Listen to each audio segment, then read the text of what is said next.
ముందుగా అందరికీ 4వ శ్రావణ శుక్రవారం శుభాకాంక్షలు. వరలక్ష్మి వ్రత కథ ప్రారంభ. సూత మహాముని సౌనకుడు మొదలైన మహర్షులని చూసి ఇలా అన్నాడు: ఓ మునీశ్వర్లారా, స్త్రీలకు సర్వ సౌభాగ్యములు కలుగు వ్రతమొకటి పూర్వము శివుడు పార్వతికి చెప్పాడు. దాన్ని నేను చెప్తాను వినండి. ఒకరోజు కైలాస పర్వతమున శివుడు తన సింహాసనము మీద కూర్చుని ఉండగా పార్వతీదేవి ఆయనని సమీపించి, దేవా, లోకంలో స్త్రీలు ఏ వ్రతం చేస్తే సర్వ సౌభాగ్యములను పుత్ర పౌత్రాదులను కలిగి సుఖ సంతోషాలతో ఉంటారో అటువంటి వ్రతమేదో సెలవీయండి అని అడుగగా పరమేశ్వరుడు ఇలా చెప్పాడు: ఓ దేవి, స్త్రీలకు పుత్ర పౌత్రాది సంపత్తులనిచ్చే వ్రతం ఒకటి ఉంది. దాని పేరు వరలక్ష్మి వ్రతం.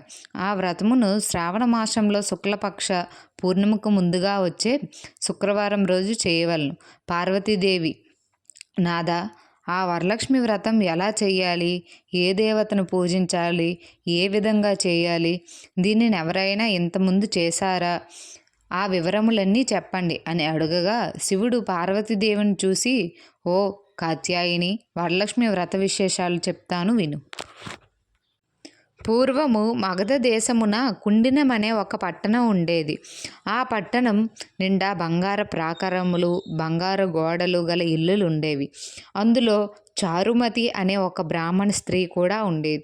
ఆమె పతియే ప్రత్యక్ష దైవంగా భావించి తెల్లవారుజామునే లేచి స్నానం చేసి పతిదేవుని పువ్వులతో కొలిచి ఆ తరువాత అత్తామామలకు అవసరమైన అనేక సేవలు చేసి ఇంటి పనులన్నీ ఓర్పుతో నేర్పుతో చేసుకుంటుండేది.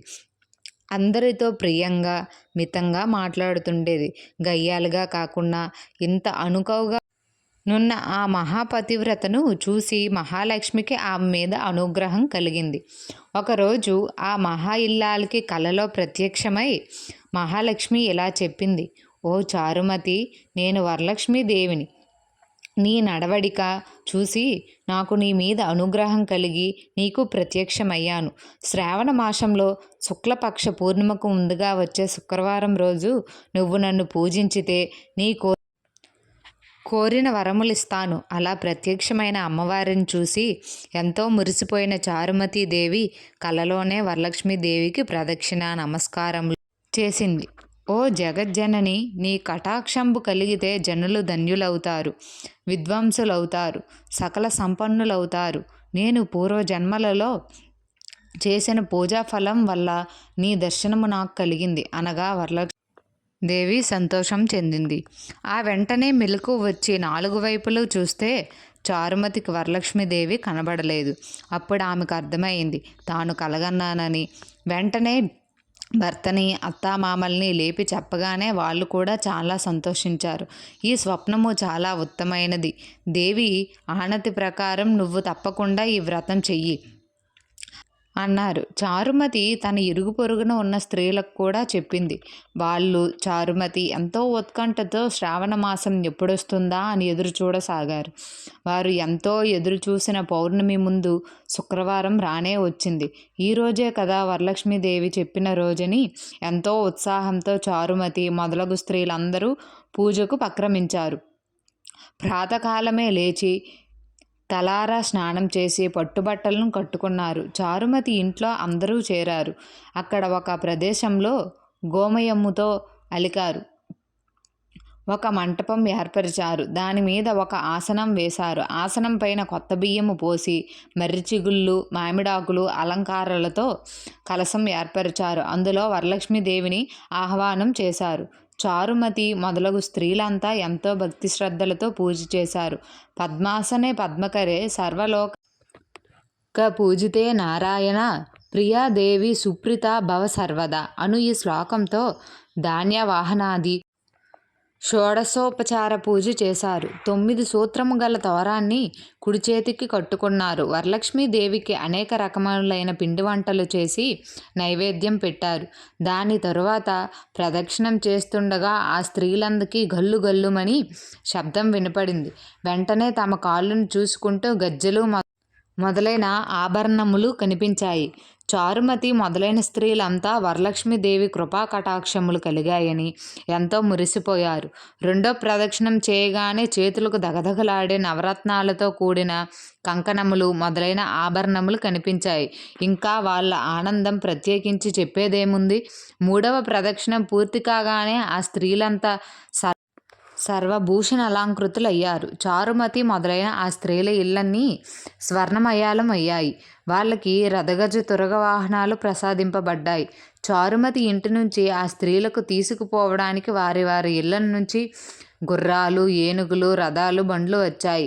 ఆ స్త్రీలు చారుమతి కలిసి వారి చేత శాస్త్ర ప్రకారం పూజ చేయించిన బ్రాహ్మణోత్తమునికి గంధం, పుష్పం, అక్షంతలతో పూజించి 12 కుడుములు వాయనమిచ్చి దక్షిణ తాంబూలములిచ్చి నమస్కరించారు.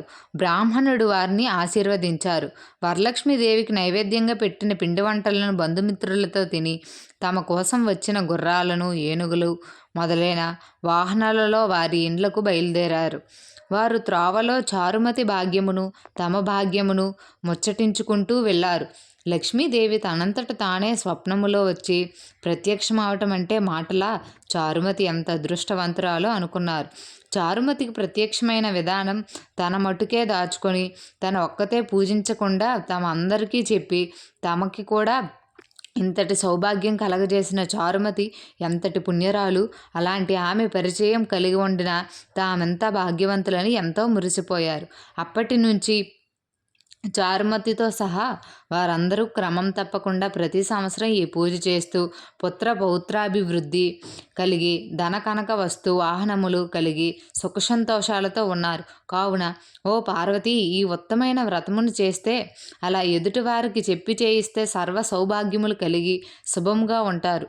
ఈ కథ విన్నవారికి చదివిన వారికి కూడా వరలక్ష్మి ప్రసాదమును వలన సకల కార్యములు సిద్ధించును అన్నాడు పరమశివుడు. సూత మహాముని, సౌనకుడు మొదలగు వారితో, మునులారా విన్నారుగా, చారుమతి ఎదుటివారి మంచి కూడా ఎలా కోరిందో. ఎదుటి మనిషికి మంచి కలగాలని కోరుకుంటే అమ్మవారు ఇంకా ప్రసన్నురాలై మీరు కోరకుండానే మీకు మంచి చేస్తుంది అన్నారు.